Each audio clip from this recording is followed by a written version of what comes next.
Hello, my name's Mabel, and I'm 30 years old. Recently, I came into a large fortune, and it revealed the ugly side of my husband. Today, I want to share my story and how I unintentionally exacted revenge on two people at once. To start, let me introduce myself a bit more. Though I grew up away from my grandparents, we were very close. They visited us every few months just to spend time with me. I was especially close to my grandmother, the apple of her eye, and she never ceased to spoil me. When my grandfather passed away when I was 17, I was devastated. My grandmother didn't take it well either. To be closer to her, I chose a college in her state. It was there that I met my ex-husband, Toby. Toby and I started dating in our junior year and had a pretty good relationship.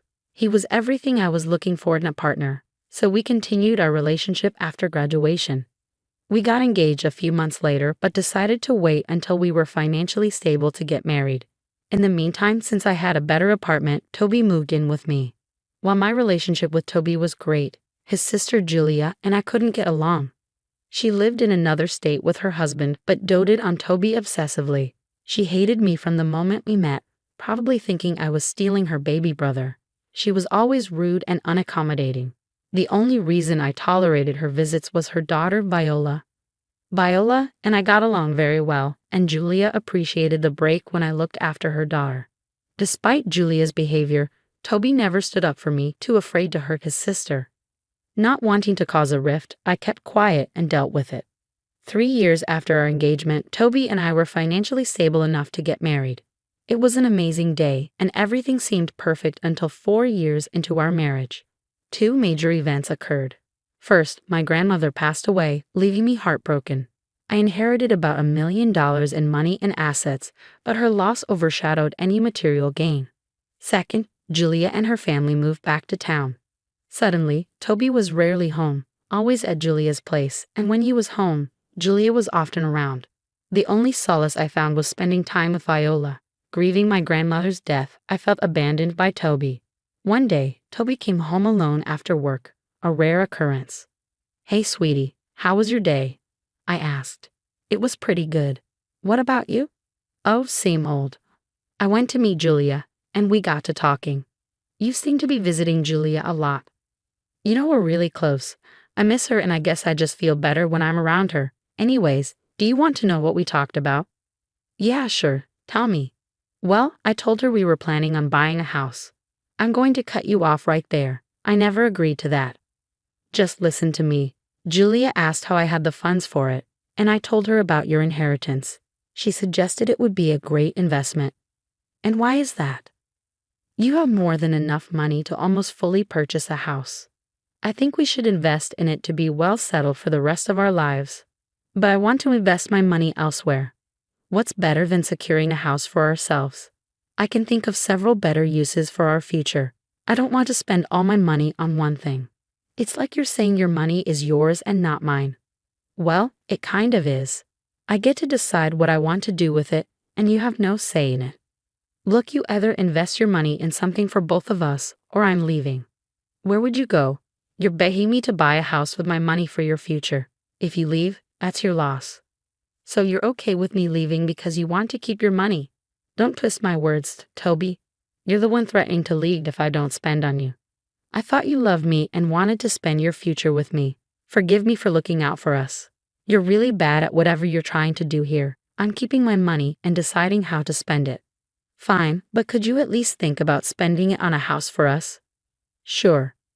I wasn't sure why Toby was so adamant about buying the house, but something didn't seem right.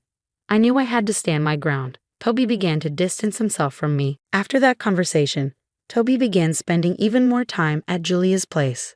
Julia stopped coming over except to drop Viola off for babysitting. I tried talking to Toby multiple times, asking him what was wrong, but he always brushed me off, insisting everything was fine. Eventually, I gave up, figuring I'd wait until he was ready to talk. However, things took an unexpected turn when Julia dropped Viola off one day.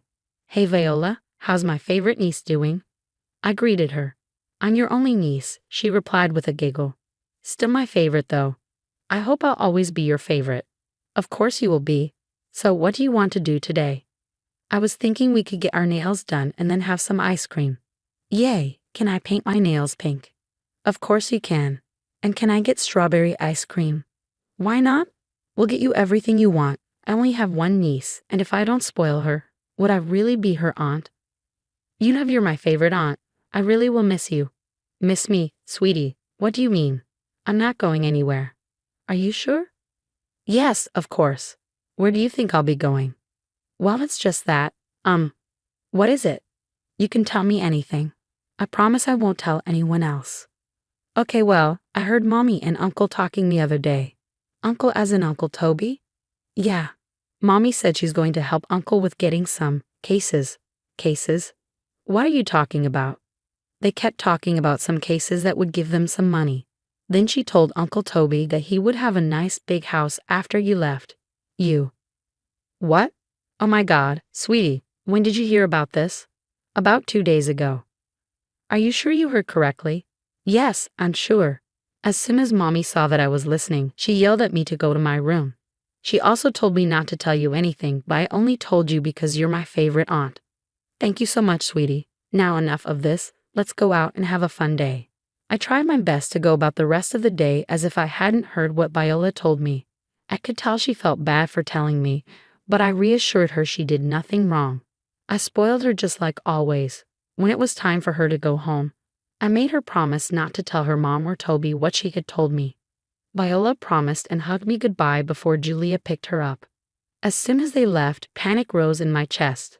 I knew something was wrong with Toby, but to trick me into spending my money on him was a new low. It was something I would never have expected from him. Unsure of what to do, I called Toby's father, Edgar, who was a lawyer. Although he could have been in on Toby and Julia's plan, I had a gut feeling that he was a good man. He always treated me like a princess and put Julia in her place whenever she tried to bully me. Edgar picked up the call in his usual cheerful manner. Hello, darling. To what do I owe this phone call? Hi, Edgar. How are you? Oh, I'm doing quite well. What about you? I actually don't know. I called because I need your help. My help. What could I help you with? Isn't Toby around? He is. But he's kind of the problem. Oh no. I always told that boy to treat you right. It's hard to come by women as amazing as you. Thank you, Edgar. You may be the only one in your family who thinks I'm amazing. What are you talking about? Well, I was babysitting Viola the other day, and she told me that Toby and Julia are planning something against me. Against you? What do you mean? Viola didn't know the specifics, but apparently, they plan on taking money from me. What in God's name are you telling me? I don't know exactly what's going on. I'm worried, and I figured I'd come to you for help since you're a lawyer. You did the right thing coming to me. Now tell me, do you believe Viola? I do, because in the past few months, Toby has been distancing himself from me. I tried talking to him about it, but he never took me seriously. All right, and why do you think Julia is involved? Ever since she moved back, Toby has been spending a lot of time with her. It made sense at first since they were apart for years, but now he's at her house for hours every single day. That's strange. Did something happen a few months ago that might have triggered Toby's behavior? Yes. I received my grandmother's inheritance when she passed away. It was a substantial amount. Toby wanted to use it to buy a house, but I was hesitant. Since then, he's been acting weird. My guess is that they're planning to get your money. First of all, I'm so sorry my children are doing this to you. This is not how I raised them. Secondly, why don't you drop by my office tomorrow and we'll figure this out properly? That sounds great. And you have nothing to apologize for. You're clearly a good man. Thank you for helping me. I don't know what I would do without you. I was genuinely grateful that Edgar was willing to help. I hadn't expected him to side with me over his own children, but I was relieved he did. The next day, I took a day off work and went to Edgar's office. Once there, Edgar apologized again for Toby and Julia's behavior. I told him to focus on helping me navigate this situation. We suspected Toby was planning to ask for a divorce. So our first step was to contact all the reputable divorce lawyers in the city for advice. This would limit Toby's access to good lawyers due to conflict of interest, as they would already know my side of the story. Next, we needed to figure out how Toby and Julia planned to take my inheritance. Thankfully, I had kept my inheritance money in a separate bank account and hadn't used it to buy anything for Toby or myself. Although I had planned to buy Toby some luxury items he wanted, that clearly wasn't going to happen now. Since there was no legal way for them to access my money, Edgar and I concluded they might try to steal it outright. We decided to set up a trap to catch them in the act. I had a top-of-the-line security system installed in my apartment due to my paranoia about break-ins. Toby knew and agreed to this when he moved in. I then pretended to have trouble with my bank account, subtly letting Toby know that my bank details were logged on my laptop. Lastly, I told Toby I was going to meet a friend over the weekend, leaving him home alone. I then met Edgar, who would serve as a witness and corroborate my alibi. In the middle of our conversation, I received a notification that money had been transferred from my account to our joint account. I immediately called the police and reported the theft. When I got back from meeting Edgar, Toby was sitting in the dining room and asked me to sit with him. "We need to talk." "Oh? About what?" "About us." "Okay, we're not working out." "I agree." "You agree? What do you mean?" "Well, for starters, I didn't like how you threatened to end the relationship over money, something I would have spent on us had you not done that. I didn't think that you would. And that's another point. You think so little of me, and I don't think that's a sign of a good partner. As if you've been a good partner, you've been selfish since the start, and I only put up with it because I loved you. How in the world was I selfish? I helped you pay off your student loans before mine. I supported you for a whole year when you didn't have a job. I sacrificed so much to make sure you were happy. The few times I didn't do what you wanted, I became a selfish monster to you. Don't act like what you did was some righteous thing. I would have done the same for you. Would you? You never helped me out when I was sick. Why would I think you'd sacrifice your comfort for me when I really needed it? You're just trying to make me feel bad. No, and the last reason I don't want to be with you is that I don't want to be with a lying, manipulative thief. What are you saying? Don't think I don't know about what you and Julia have been planning. I saw you transfer money out of my account into our joint account. I know you wanted to split that during the divorce. No, don't even bother. I know everything. You are a pathetic man, and I see no reason to be with you. Oh well, I'll still get half of what I transferred into our account. I still win.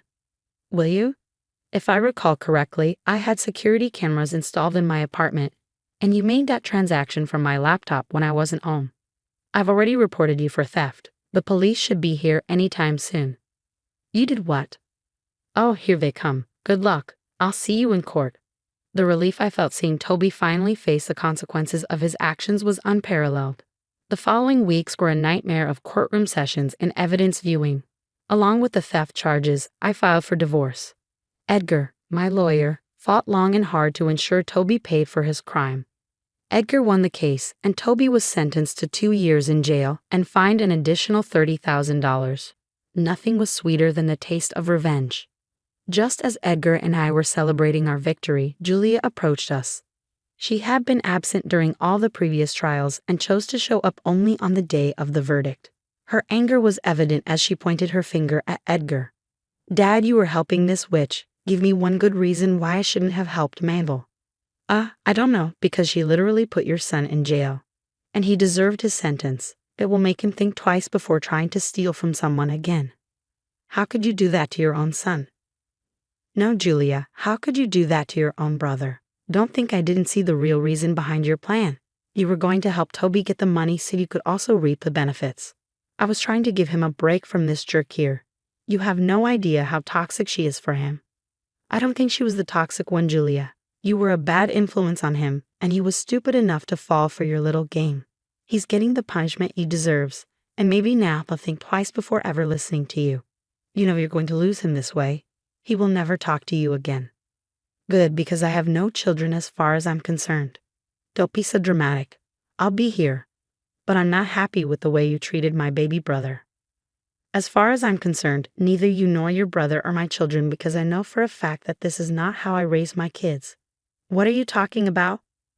What I'm saying is that I'm disowning both of you. I want nothing to do with either of you. You can't do that. I actually can, and I'm going to do just that.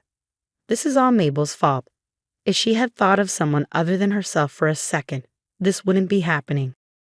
No, you shouldn't have been so greedy. I was going to spoil Toby with all the things he wanted, but you had to interfere.